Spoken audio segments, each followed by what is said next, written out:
Hello everyone, ICT virtual classes में मैं योगेश खेमनी आपका स्वागत करता हूं। तो जैसा कि आप जानते हैं, हमने ध्वनि कंप्लीट कर लिया है। उस पर हम प्रश्न यानी कि क्वेश्चन आंसर्स करते हैं। तो क्वेश्चन नंबर पहला, जैसे कि हमारे सामने लिखा हुआ है, चूज द करेक्ट आंसर, यानी कि हमें सही विकल्प ढूंढना है इनमें से। तो चार ऑप्शन हमें दे रखे हैं, चार विकल्प हमें दे रखे हैं और इन चार विकल्प में से हमें एक विकल्प ढूंढना है। तो साउंड कैन ट्रेवल थ्रू, यानी कि ध्वनि चल सकती है। किस किस पे चल सकती है? Gas only, solid only, liquid only या सॉलिड लिक्विड गैस। तो अगर मैं बात करूं तो हमें पता है कि जो साउंड होता है यानी कि जो ध्वनि होती है, उसको माध्यम की यानी कि मीडियम की नीड होती है, माध्यम की आवश्यकता होती है। तो माध्यम सॉलिड लिक्विड गैस में से कुछ भी हो सकता है, यानी कि medium can be solid liquid and gases anything. तो मीडियम सॉलिड भी हो सकता है, लिक्विड भी हो सकता है और गैसेज भी हो सकता है। तो हम यहाँ पर ये कह सकते हैं कि साउंड जो है वो ट्रैवल कर सकता है सॉलिड लिक्विड गैस में। अगर कभी क्वेश्चन पूछा जाए कि साउंड कहाँ ट्रैवल नहीं कर सकता, यानी कि ध्वनि कहाँ नहीं चल सकती, तो निर्वात में ध्वनि नहीं चल सकती, वैक्यूम में साउंड ट्रैवल नहीं कर सकता।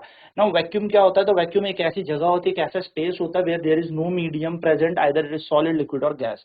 यानी कि अगर मैं निर्वात की बात करूं तो निर्वात एक ऐसा स्पेस है, एक ऐसा जगह है, एक ऐसा रीजन है जहां पर भी कोई ठोस, कोई तरल, कोई गैस नहीं होते। ठीक है। नेक्स्ट कह रहा है, voice of which of the following is likely to have minimum frequency. कि यहाँ पर जो चार विकल्प दिए हुए हैं, इनमें से सबसे कम आवृत्ति वाली आवाज या मैं कह सकता हूँ वॉइस किसकी होगी। तो सबसे कम अगर आवृत्ति होगी तो पिच यानी कि तारत्व सबसे कम होगा। और तारत्व कम होने का मतलब यह है कि पिच कम होने का मतलब यह है, तारत्व कम होने का मतलब यह है कि आवाज की श्रिलनेस कम होगी। तो हम कहेंगे मैन यानी कि जो मनुष्य होगा उसकी आवाज की श्रिलनेस कम होगी, उसका तारत्व कम होगा, उसकी पिच कम होगी, जिससे कि क्या होगा, उसकी आवाज की मिनिमम फ्रीक्वेंसी होगी। याद रखिएगा, अगर फ्रीक्वेंसी घटती है यानी कि आवृत्ति कम होती है, फ्रीक्वेंसी कम यानी कि पिच कम, फ्रीक्वेंसी ज्यादा यानी कि पिच ज्यादा, यानी कि तारत्व कब बढ़ेगा घटेगा, तो तारत्व निर्भर करता है आवृत्ति पर। यदि किसी किसी भी कंपन की आवृत्ति कम है तो उसकी तारत्व भी कम होगा। और यदि किसी कंपन या किसी वाइब्रेशन या किसी ऑसिलेशन का आवृत्ति ज्यादा है, मैं कह सकता हूं किसी वाइब्रेशन या किसी ऑसिलेशन, किसी दोलन की अगर आवृत्ति ज्यादा है तो उसके तारत्व ज्यादा होगा, यानी कि श्रिलनेस यहाँ पर कम हो जाएगी। ठीक है, तो ये बात याद रखना।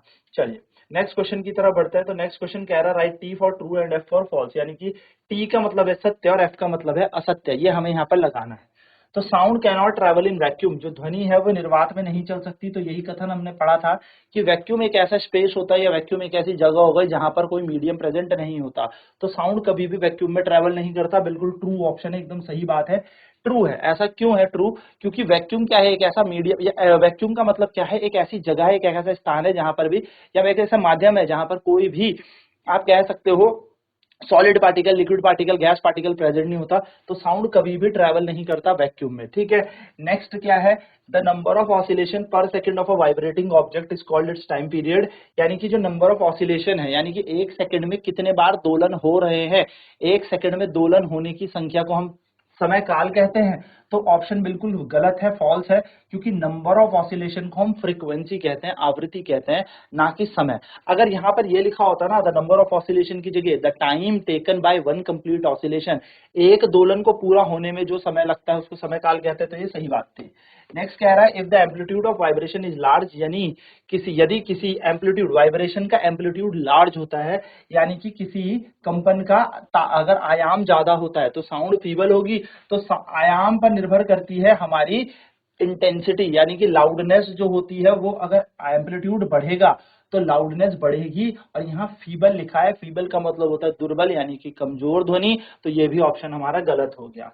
नेक्स्ट कह रहा है, for human ears the audible range is 20 hertz to 20,000 hertz. जो मनुष्य मानव कान है उनके लिए जो ऑडिबल रेंज है, यानी कि जो सुनने की जो क्षमता है, वो 20 हर्ट्ज से लेके 20,000 हर्ट्ज है। तो ये भी हमारे पास एकदम सही ऑप्शन है, क्योंकि जो मानव सुन सकता है वो 20 से लेके 20,000 हर्ट्ज तक सुन सकता है। 20 से नीचे इंफ्रासोनिक नहीं सुन सकता, 20,000 से ऊपर अल्ट्रासोनिक नहीं सुन सकता। तो हमारी ये पास हो गई, ये रेंज हो गई 20 हर्ट्ज से लेके 20,000 हर्ट्ज। नेक्स्ट कह रहा है, the lower the frequency of vibration the higher is the pitch. यानी कि लोअर द फ्रीक्वेंसी यानी कि आवृत्ति जितनी कम होगी तारत्व उतनी ज्यादा होगी। तो फिर ये बात उल्टी हो गई, क्योंकि आवृत्ति जितनी कम तो तारत्व उतना कम होता है। ठीक है, तो यहाँ पर हायर द पिच नहीं होगा हमारा ऑप्शन। यहाँ पर आंसर होना था, the lower the frequency of the vibration the lower is the pitch. यानी कि आवृत्ति जितनी कम होगी कंपन की, हमारा तारत्व भी उतना कम होगा। नेक्स्ट कह रहा है, अनवांटेड और unpleasant sound is termed as music. यानी कि अनचाही ध्वनियां जो हमारे वातावरण में है, या हम कह सकते हैं ऐसी ध्वनि जो हमारे को डिस्कम्फर्ट फील करा रही है, क्या हम उसको म्यूजिक कहते हैं? उसको हम नॉइज कहते हैं। तो ये कथन भी हमारा गलत है। नॉइज मतलब शोर। अब हमें हमें चाहिए ही नहीं, वो कानों में दर्द कर रहा है, सर में दर्द कर रहा है, तो ऐसी अनचाही ध्वनि को म्यूजिक थोड़ी बोलेंगे। म्यूजिक तो वो साउंड होता है विच वी इंजॉय, जो हमारे लिए इंजॉयबल है, हम उसको इंजॉय करते हैं, उसको हम प्लीजेंट हमारे कानों पर लगता है। एंड नेक्स्ट कह रहा है नॉइज पोल्यूशन में कॉज पार्शियल हियरिंग इंपेयरमेंट। जो नॉइज पोल्यूशन है यानी कि जो ध्वनि प्रदूषण है, ये हमें आंशिक रूप से क्या कह सकते हैं, सुनने में असमर्थ बना देगा। तो बिल्कुल सही बात है, ये आंशिक क्या पूर्ण रूप से भी बना सकता है, लेकिन ये डिपेंड करता है हम कितनी देर तक उस पोल्यूशन के आप कह सकते हो कांटेक्ट में है, कितनी देर हम उसके संपर्क में है। अगर एक लंबे समय तक हम इसके संपर्क में रहेंगे तो yes it can be a permanent hearing impairment. But अगर हम कुछ क्षण के लिए है तो कुछ टाइम के लिए या कुछ के लिए पार्शियल आंशिक रूप में ही कुछ समय के लिए हमें सुनने में असमर्थ कर देगा। ठीक है, तो ये हमारे पास क्या है, ट्रू एंड फॉल्स है। चलिए इसे नोट करते हैं, देन बढ़ते हैं फिल इन द ब्लैंक्स की तरफ।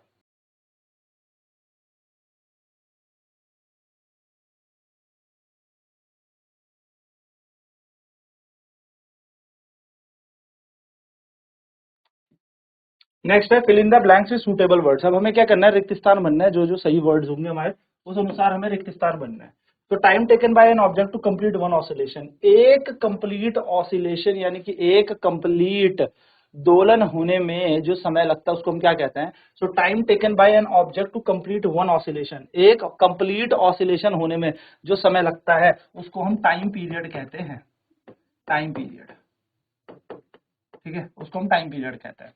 नाउ नेक्स्ट कह रहे हैं loudness is determined by dash of vibration. Loudness यानी कि जो प्रबलता होती है ध्वनि की, वो हम कैसे बताएंगे। तो जो लाउडनेस होती है ना, तो लाउडनेस को डिटरमाइन किया जाता है, लाउडनेस को डिटरमाइन करने के लिए हमारे पास है एम्पलीट्यूड, यानी कि जैसा आयाम होगा वैसे वैसे हमारी प्रबलता भी चेंज होती जाएगी।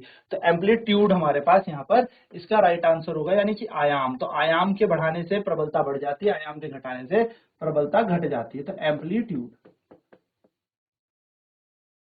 नेक्स्ट कह रहा है the unit of frequencies, frequency की इकाई क्या होती है। तो फ्रीक्वेंसी यानी कि आवृत्ति की इकाई होती है हर्ट्ज। ठीक है, आवृत्ति हमेशा हर्ट्ज में नापी जाती है, हर्ट्ज इसकी इकाई होती है। नेक्स्ट कह रहा है अनवांटेड साउंड इज कॉल्ड, एक अनचाही ध्वनि जो हमारे वातावरण में आ चुकी है इसको हम क्या कहते हैं, अनवांटेड साउंड को हम कहते हैं नॉइज। तो अनवांटेड साउंड को हम नॉइज कहते हैं, यानी कि अनवांटेड ध्वनि को हम नॉइज यानी कि शोर बोल सकते हैं। Shrillness of a sound is determined by, जो ध्वनि की श्रिलनेस है, श्रिलनेस का मतलब होता है आवाज का पतला या मोटा होना, या आप कह सकते हो उसका तारत्व। ठीक है, तो श्रिलनेस जो होती है वो फ्रीक्वेंसी से डिफाइन होती है, आवृत्ति से दर्शाई जाती है। सो फ्रीक्वेंसी ऑफ वाइब्रेशन आपको ये बताएगी कि श्रिलनेस क्या है हमारी वाइब्रेशन की। चलिए नोट करेंगे फटाफट।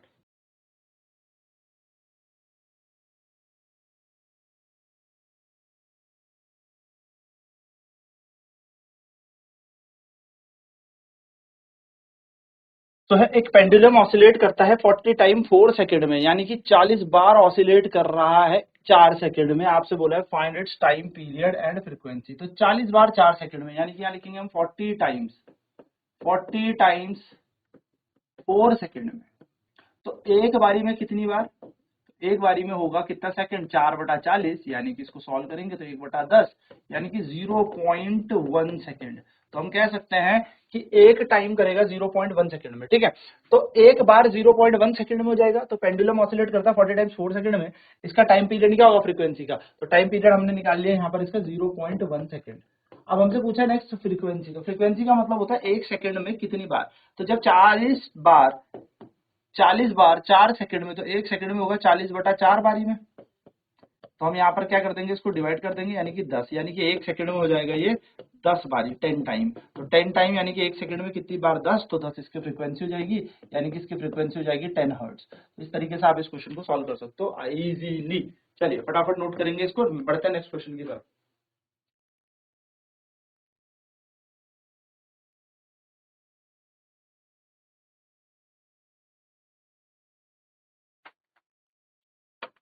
नेक्स्ट क्वेश्चन कह रहा है sound of a mosquito is produce, यानी कि मच्छर जब अपने पंख फड़फड़ाता है तो उससे हमें आवाज सुनाई देती है, ध्वनि आती है। तो वो कह रहा है the sound of a mosquito is produce when it vibrates its wing at an average rate of 500 vibration per second, यानी कि 500 वाइब्रेशन जब वो एक सेकंड में करता है। तो जब 500 वाइब्रेशन एक सेकंड में करेगा,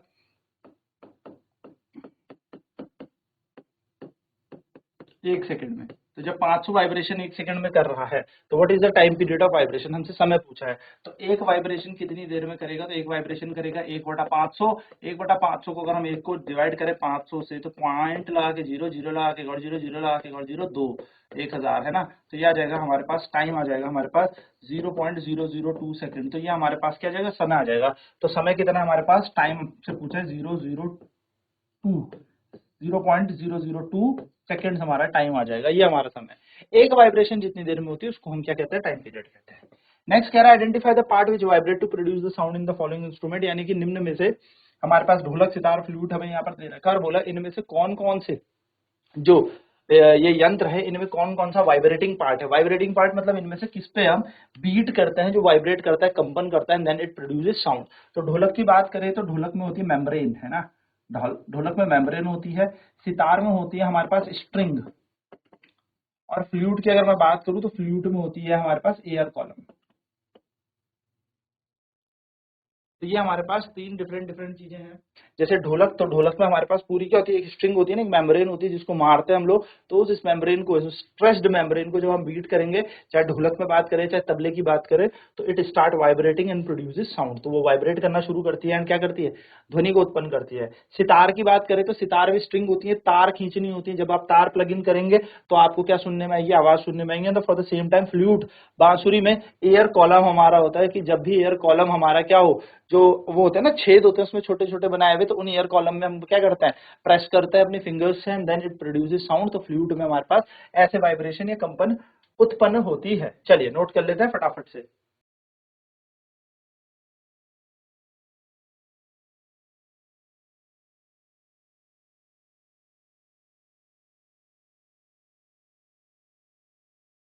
नाउ नेक्स्ट क्वेश्चन है what is the difference between noise and music, यानी कि जो शोर होता है और म्यूजिक, यानी कि जो हम कह सकते हैं जो ध्वनि, जो म्यूजिक होता है। नॉइज और म्यूजिक में क्या डिफरेंस होता है, तो जो शोर होता है, नॉइज होता है, वो हमारे क्या करेगी, हेडेक करेगी, हाइपरटेंशन बनाएगी, ब्लड प्रेशर बढ़ा देगी, या कहीं ना कहीं हमें डिस्कंफर्टेबल फील कराएगी। वहीं पे जो म्यूजिक है that will be pleasant to our ears, हमारे कानों के लिए बहुत मधुर होगा, हमें इंजॉयबल फील कराएगा। It won't create any kind of headache to us, ये हमारे कानों में या कहीं पर भी आसपास कोई आप कह सकते हैं हेडेक क्रिएट नहीं करेगा, ठीक है।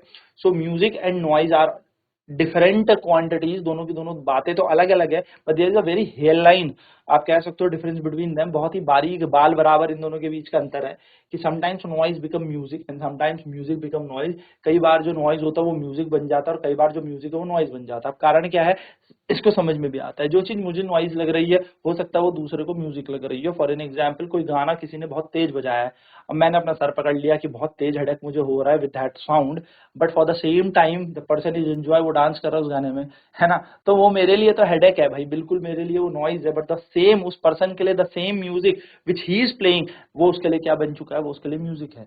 तो वो उसके लिए म्यूजिक हो सकता है। And sometimes something is music for me, कुछ चीज म्यूजिक मेरे लिए हो सकती है, बट हो सकता है वो फॉर द सेकंड पर्सन और for the other person it will be a noise, वो एक नॉइज हो सकती है। तो जो चीज मुझे म्यूजिक लगे वो हो सकता है फॉर द सेकेंडरी पर्सपेक्टिव की बात करूं तो it is just like a noise, वो उनको नॉइज लग सकती है। जैसे आप बूढ़े बुजुर्ग लोगों को भी देखते होंगे, जो जिस गाने में हम डांस करते हैं, हमारे दादाजी उन्हीं पे बोलते हैं सर बंद करो यार, इसकी आवाज थोड़ी कम करो, because it is creating noise, ये क्रिएट कर रहा है एक नॉइज को। So basically the thing which is music for me, the sound which is music for me can be noise for someone else, किसी के लिए क्या हो सकता है, वो नॉइज हो सकता है, right. So can a music become noise sometimes, yes definitely the music become noise sometimes, ठीक है। तो it depends to person. Next, list the sources of the noise pollution in your surrounding, हमारे वातावरण में, हमारे आसपास क्या क्या वो चीजें हैं जहां से ध्वनि प्रदूषण उत्पन्न होता है। We have to make a list, हमें एक पूरी सूची बनानी है। सो बेसिकली अगर हम यहाँ पर बात करें तो क्या क्या नॉइज पोल्यूशन के हमारे आसपास सराउंडिंग में, यानी कि व्हाट आर द मेजर आप कह सकते हो sources of the noise pollution. The first source of the noise pollution, जो नॉइज पोल्यूशन का पहला सबसे बड़ा हमारा सोर्स है, वो आसपास में फैक्ट्रीज। फैक्ट्रीज से बहुत बड़ी बड़ी मशीनरीज चलती हैं एंड यस फैक्ट्री क्या करती है, नॉइज पोल्यूशन क्रिएट करने के लिए एक मेजर रोल प्ले करती है। सेकंड, व्हीकल्स हमारी हो सकती है ना, गाड़ियां हमारी, गाड़ियों के साइलेंसर है, हॉर्न्स हैं, ये बेसिकली क्या करते हैं, it creates noise pollution. For the same time third point is हमारे घरों में मिक्सर मशीन चलती है, जूसर मिक्सर ग्राइंडर आप कह लीजिए, है ना, एसीज हम चलाते हैं, कूलर्स हम चलाते हैं। तो ये सारे के सारे क्या है, एक हिसाब से स्रोत है ध्वनि प्रदूषण के, these are the sources of noise pollution. यहाँ पर आप और भी चीज देखिए आपके आसपास और कौन कौन सी चीजें हो सकती है, कहीं कंक्रीट मशीन चल रही होगी, ब्लेड्स ऑफ द मशीन चल रही होगी, तो yes it is also creating noise pollution, ये भी क्या कर रहा है, नॉइस पोल्यूशन क्रिएट कर रहा है। So these are the sources around us, है। चलिए नेक्स्ट कह रहा है explain in what way noise pollution is harmful to human. किस तरीके से जो नॉइस पोल्यूशन है यानी कि जो ध्वनि प्रदूषण है ये ह्यूमन यानी कि मानव या मनुष्य के लिए हानिकारक है। तो आप इसको इस तरीके से समझिए कि जो नॉइस पोल्यूशन है वो ज्यादा क्रिएट होगा तो इससे क्या होगा, जो आसपास के लोग होंगे सबसे पहले तो वो डिस्कंफर्टेबल फील करेंगे, एंड विद दैट डिस्कंफर्टेबल उनके ब्लड प्रेशर का राइज अप होगा, यानी कि बीपी बढ़ सकता है, हाइपरटेंशन जिसको हम कहते हैं। बीपी बढ़ेगा तो और भी बहुत सारी प्रॉब्लम्स वहां पर दे कैन आप कह सकते हो फेस। थर्ड पॉइंट अगर मैं बात करूं तो थर्ड पॉइंट इज दिस की हेडेक हो जाएगा, एक सीवियर हेडेक हो सकता है, एंड बहुत ही ज्यादा मेजर अगर आप इस नॉइस पोल्यूशन के कांटेक्ट में, if you are continuously in the contact with that noise pollution, might be a temporary hearing impairment, सुनने में आप आंशिक रूप से या पार्शियली रूप से आप क्या हो सकते हो, असमर्थ हो सकते हो, या कंप्लीट अगर आप बहुत देर तक इसके कांटेक्ट में है, चपेट में है नॉइस पोल्यूशन के, तो it can create permanent hearing loss, impairment या परमानेंट इम्पेयरमेंट ऑफ हियरिंग। ये परमानेंट भी कर सकता है, यानी कि आपको पूर्ण रूप से सुनने में असमर्थ भी कर देगा अगर कोई वस्तु, कोई व्यक्ति उसके कॉन्टिन्यूसली नॉइस पोल्यूशन के चपेट में है या कॉन्टिन्यूसली उसके कांटेक्ट में है। ठीक है, चलिए फटाफट से नोट कर लेते हैं इन पॉइंट्स को।